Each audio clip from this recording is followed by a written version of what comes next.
ny tena fiainan-dra malagasy.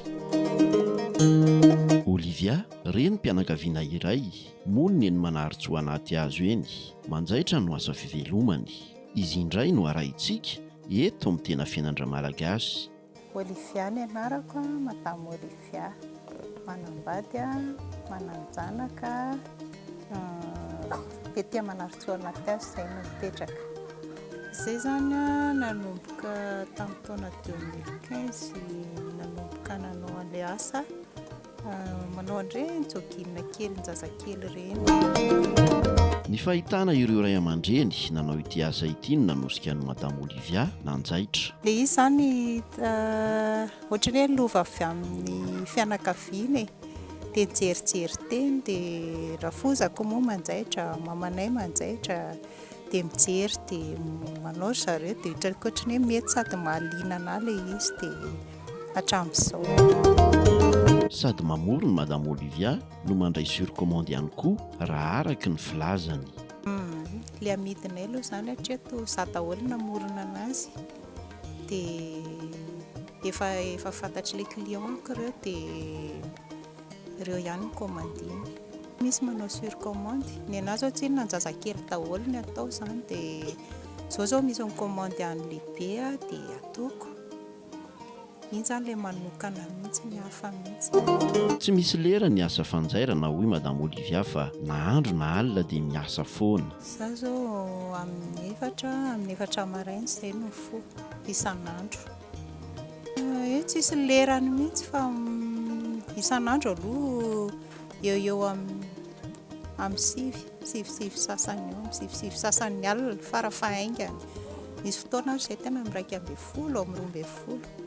Dia avy eo indray nefa mbola fo amin'ny 2 maraina rehefa tena betsaka ny commandin'olona.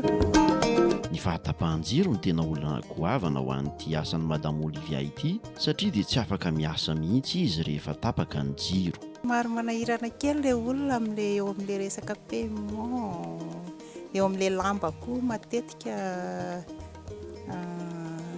sarotsarotra ny fitadiavana an'ilay miteny izao ilay olona hoe izao ny lamba ilaiko dia sarotsarotra kely mitady azy. Misy fotoana rehefa tapaka ny jiro tena ray andro sy tapany. Rehefa tapaka ny jiro dia mijanona kely mihitsy izay aloha. Tsy nampiasa masinina hody tanana mihitsy asany. Na izany aza nefa dia tena mahafinaritra ity asa ity io madame Olivia satria dia mitombo foana ny traikefa arakaraka ny anaovana azy. Tena mahafinaritra mihitsy aloha indraindray misy ilay olona mitondra ohatran'ny hoe mitondra modèle avy any izy dia ataovy ity dia misy fotoana mahazo traikefa amin'iny dia ohatran'ny mahafinaritra anahy izy hoe haiko ity dia tafavoakako aloha hatreto ilay izy tafavoaka foana. Hatreto aloha izaho ohatra mbola tsy nanempotrempotra fotoana fa ny azany ezahako alamina hoe rehefa hatreto ny vitako dia tsy mandray intsony any tena marina. Tsy raisiko intsony rehefa tsy ho vitako.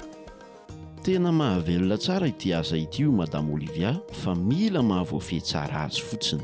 Eny tsena zao rehefa akaikaiko fety dia tena mandeha foana aloha 26 akaiky krismasy eo zany ny tena fandehanan'ny tsena. Ohatrohatr'izao zao tonga dia ilay famadihana ireny izao mibetsaka. Famadihana dia ilay asoavan-jazakely ireny, tablier, fa mandeha daholo izany izao.